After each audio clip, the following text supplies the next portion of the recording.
The man who transformed old homes into national treasures is ready to reveal a startling fact. Fans have been keeping a careful eye on it for months, wondering if the person they have trusted for years is going to permanently go. As the rumors became more widespread, Kevin O'Connor remained mute. Finally, though, he is prepared to reveal the truth. And the story starts with an unexpected moment. There have been rumors about Kevin O'Connor's future on this historic home for a while. The same question was posed everywhere he went. Was he going somewhere? Was the man who gave the program a sense of home leaving? Nobody was certain. Kevin never came forth with a definitive response. Rather, he began to move in ways that increased the amount of conversation. He started to appear in new locations, and people noticed. Speaking in front of large crowds at important events, he discussed leadership, building, and the lessons that may be learned from ancient walls. And it wasn't merely for amusement. He receives between $15,000 and $50,000 for each appearance in these speeches. With that type of money, he was well known outside of the TV. He was simultaneously exploring other areas of the building industry. In order to give guidance on how to expand a business or repair a building, he attended conferences with contractors and CEOs. On much larger platforms, he was becoming a voice that people trusted. When everything was considered, it was evident that Kevin was entering a new phase. He was no longer merely the host. He was emerging as a leader, an authority, and perhaps even an industry hero. Change has always been a theme of the show itself. It transforms anything worn out and damaged into something brand new. Kevin stood in the midst of the transformation for 20 years. He contributed to making this ancient home modern and fit for the coming generation. He did more than simply keep it alive. He aided in its cross-platform expansion, reaching viewers on television, the internet, and construction sites worldwide. However, you must begin with the aspect of his life that most people are unaware of if you truly want to comprehend how he got here. The segment that started with a house that was constantly in need of repair. Kevin O'Connor was merely a youngster growing up in Maplewood, New Jersey, before cameras followed him everywhere. He came from a family that understood what it meant to start from scratch when he was born in 1968 or 1969. Their home was a constant work in progress, and his father worked as a civil engineer. Kevin and his brothers lugged planks and mixed cement as other children played catch. By primary school, he was able to read measure boards and plans on his own. Although it wasn't always enjoyable, it sowed a seed that would last a lifetime. Everything changed when I was 19. He began repeatedly blacking out when he was undergoing military training. Physicians found that he had a cardiac murmur. They were unable to guarantee that things wouldn't worsen. Stranger still, the medical records pertaining to his examinations and diagnosis vanished. Nobody was aware of their whereabouts. He needed a fresh strategy because the military door was closing and the loss of those records hounded him for years. He then went to school. He received his diploma from Newark's St. Benedict's Preparatory School in 1986. It was an environment that required diligence. He studied history at the College of the Holy Cross and graduated in 1990 thanks to that field. History taught him how to concisely explain concepts, even though it didn't seem like the path to a construction show. He mastered the art of simplifying complex facts so that anyone could grasp them. He then went on to Boston University to obtain his MBA. He confidently entered the corporate sector after completing all of that education. He began by working in sports finance at Fleet Bank, where he assisted in financing stadiums. He later transferred to Bank of America. He quickly rose to the position of senior vice president, managing accounts valued at millions of dollars. He was building a life that most people would envy, earning six figures, and moving up the ladder. On the exterior, it appeared flawless. On the inside, though, Kevin was still drawn to something that he couldn't ignore. In Beverly, Massachusetts, he and his spouse, Kathleen, purchased a Queen and Victorian home in 2003. It had a nice appearance. However, the issues began to mount as soon as they moved in. Every inch needed to be fixed. Nothing in the bedrooms, baths, or kitchen was secure. The worst thing, though, was the wallpaper. It had undergone numerous layers of painting. It was similar to attempting to remove concrete from the walls. Even after hours of tearing and scraping, it hardly made a dent. They emailed the staff at this old mansion in a desperate attempt to get a tip that might help them save their sanity. Kevin was unaware that Ask This Old House, a new offshoot, was being planned by the producers. He couldn't have come at a better time. They took notice of the email. However, he wasn't only lucky to be in front of the cameras. Nobody else has what Kevin did. A sincere approach to questioning that forced the specialists to divulge. He assumed it would be a cordial visit when the crew arrived at his Victorian home. He was unaware that it was a test. They asked him about the wallpaper issue that was driving him nuts while they were filming him at work. He kept asking questions even after the cameras stopped rolling. He followed Tom Silva around over lunch, bringing him suggestions and concerns. Before Tom had a chance to eat, Kevin asked another question. Everything was being watched by the producers. They could see that he was naturally intrigued. He was filled with the same awe that viewers experienced when they attempted to repair their own houses. Kevin thought he had just had the most amazing day ever when the filming was over. He begged to take a picture with the crew since he was so happy. He informed them that he would most likely never see them again and requested a memento to commemorate the occasion. However, a call that would alter his life arrived just 3 weeks later. The phone rang when he was seated at his Bank of America office. He mistook it for a customer, but it was actually the old house's producers. They asked him whether he would want to host both the original series and the new spin-off.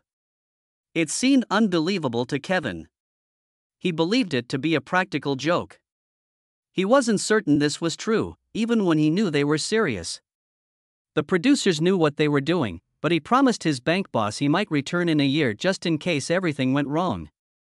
They had already experienced 2 drastic and dissimilar host shifts. The show's initial host, Bob Villa, had made it renowned, but he had also made bad decisions. When Bob Villa began in 1979, nobody believed that house remodeling could make for entertaining television. Millions of people saw this old house that he helped transform. However, Bob's salary remained modest even as the show expanded. He started out earning only $200 per episode. He was only earning $800 every episode even after 10 years. He made less money during his whole tenure than other contractors did in a single year. Bob's big endorsement contract with Rickle Home Centers caused a rift with Home Depot, the show's primary sponsor. He had to choose between the two, according to PBS. Bob decided on the cash. The producers didn't even inform him that he had been dismissed. A press release told his agency about it. Steve Thomas took over after Bob left. He was calmer, more cautious, and different. And he spent 14 years there. In 1998, he even took home an Emmy. However, he disappeared from the show in 2003. There was no elaborate send-off or farewell episode, just a brief statement expressing his desire to sail and ski. The fans were perplexed. Why he left was a mystery to everyone. The producers understood their next choice had to be exceptional because of all that history. Someone trustworthy, someone new, someone who could gain the respect of the devoted fans and the veteran team. Kevin received the call for that reason. However, there wasn't a red carpet invite to join the show. He was met with a shovel by Richard Trethway, the show's tough-minded plumbing expert. After working in bank boardrooms for years, Kevin was now excavating ditches for sewer systems. No cameras were present to add a lovely touch. The kind of labor that left your hands raw was this one. The fact that Kevin was the new host didn't bother Richard. He wanted to see if Kevin could cope with the grime, the perspiration, and the demands of the work. Each aching muscle served as a test. And he wasn't just being tested by Richard. Kevin was immediately thrust into sawing and measuring by Tom Silva. Kevin wasn't asked to act for the camera. He forced him to complete the task in person. Tom said a host should be knowledgeable and not just recite lines. Kevin quickly discovered that he had to earn his place if he wanted to fit in. After filming, he spent hours learning the proper usage of each tool. He repeatedly measured boards until he could do it instinctively. Because they watched him struggle, make mistakes, and try again, they were rooting for him. It was just a year after he began that something unexpected occurred. In 2004, Kevin received an Emmy nomination for Outstanding Service Show Host. He was taken aback. Critics were as well. Suddenly, a man who had never worked in television was standing next to seasoned presenters. Steve Thomas and Bob Vila had established their names over many years. Kevin completed it in just one season. His sincerity, curiosity, and a readiness to take on the role of learner rather than expert resonated. He was just what the show needed, as evidenced by his Emmy nomination. However, Kevin was undergoing another change. He became aware that he enjoyed more than just discussing construction. He enjoyed doing it.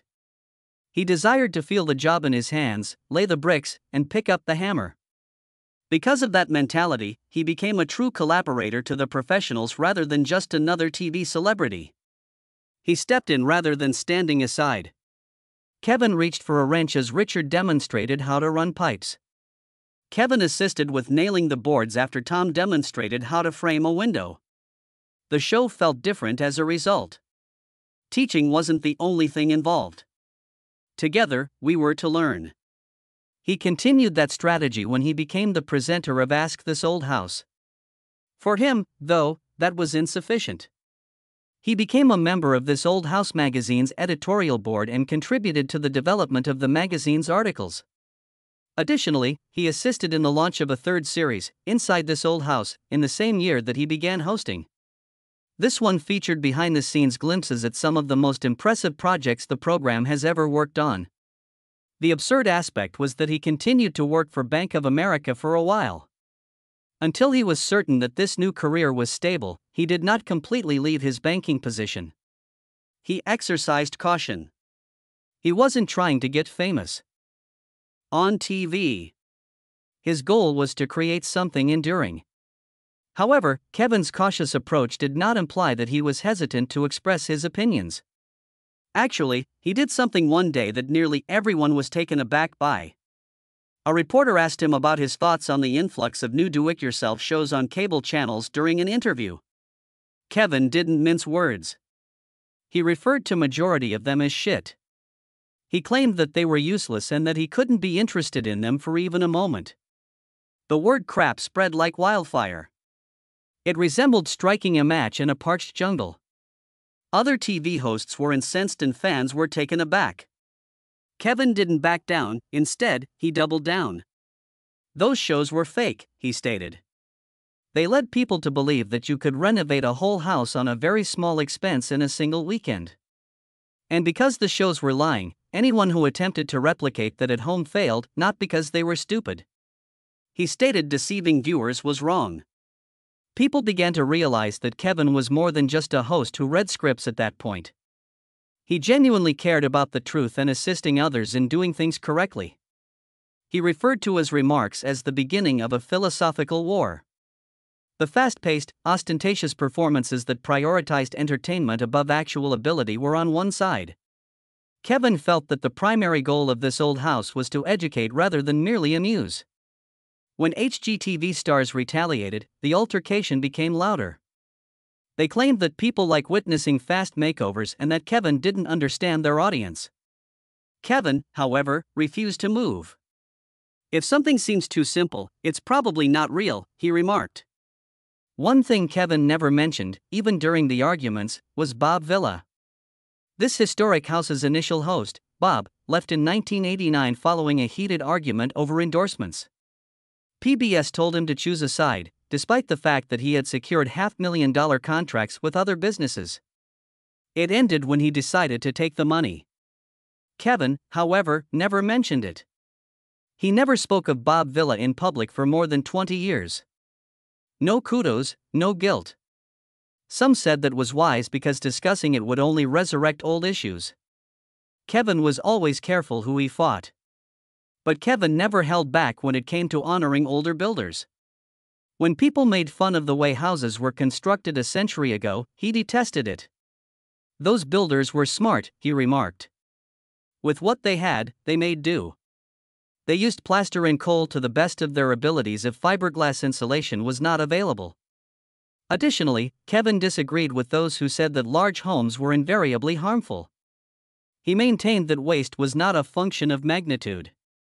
A large, well-constructed home may consume less energy than a small, poorly constructed one. That caused him to argue, but he didn't give a damn. Judging without understanding is just lazy, he remarked. Each of these strong beliefs served a purpose. Kevin wanted this historic home to remain unique. He desired for it to seem genuine. He hoped it wouldn't become another short-lived flip program. And part of that was his refusal to bring up Bob Vila. He had no intention of bringing the show's history into the present. Rather, he concentrated on going forward.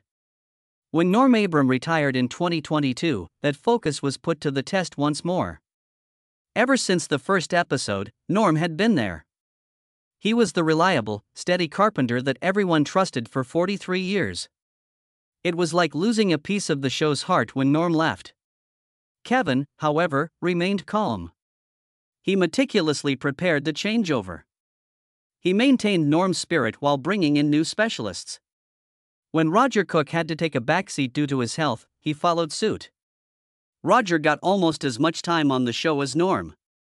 To avoid giving people the impression that everything was changing all at once, Kevin introduced Jen Nwada gradually. Kevin was also aware of the rapid changes in TV viewing habits. They would record lengthy scenes that lasted 10 or even 12 minutes without a single cut when Bob Vila was presenting.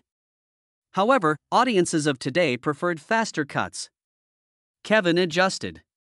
He never made the segments shallow, instead, he made them tighter and shorter. He persisted in his probing inquiries. Therefore, the lessons were still evident even though the scenes were paced more quickly. He also assisted in the show's expansion. He launched Clear Story, a podcast on household operations, in 2019.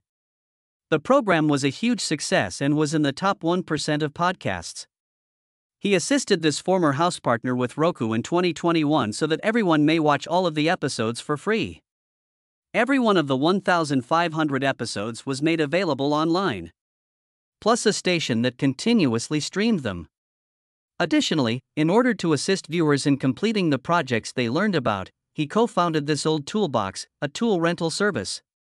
When other shows went away, Kevin's approach to managing all these changes, maintaining the original spirit while embracing new ideas, helped the show endure. It also assisted him in creating a solid financial future. People wanted to know Kevin's real income.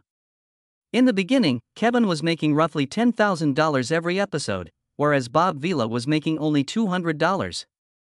Having hosted more than 380 programs, he earned millions of dollars. He didn't stop there either. He received up to $50,000 apiece for his speaking engagements. He motivated hundreds of people, gave speeches at large trade events, and instructed businesses on the future of construction. He invested using his previous banking expertise as well. He made over $1.5 million annually from stocks that were valued over $5 million. He continued to reside in the Queen and Victorian home that made him famous on television. It was not a trophy house. It demonstrated his continued belief in historic homes, meticulous labor, and doing things correctly. And admirers continued to ask the same question after all these years. Does Kevin O'Connor intend to leave this old home? This is the solution. Kevin had no intention of leaving the concert because he was bored or exhausted. His participation in numerous speaking engagements sparked the rumors. Making investments and starting a podcast. Some thought he was preparing to leave. Although he is eager to expand his influence and explore other things, Kevin has stated that he does not consider those endeavors as a replacement for the show. They are extensions. This old house is still where my heart is, he explained, adding that he still enjoys standing in old kitchens and wondering why the joists were done that way. Every episode still teaches him something new. He still thinks there are more stories to be told in the show. He didn't start taking on more projects in order to escape hosting. The goal was to raise awareness of the need of quality construction. Therefore, even though Kevin is busier than ever, he isn't giving up. He is simply expanding his methods of instruction and motivation. He doesn't have to pick between TV and his other endeavors because he has created something so solid. And for that reason, Kevin O'Connor isn't leaving after 20 years. He remains standing in the sawdust, prepared to pose the following query. You don't have to choose fame above the truth, as Kevin O'Connor has demonstrated. You may create a life you love while upholding your morals and teaching others what is important. His tale has a conclusion. One project at a time, it's expanding.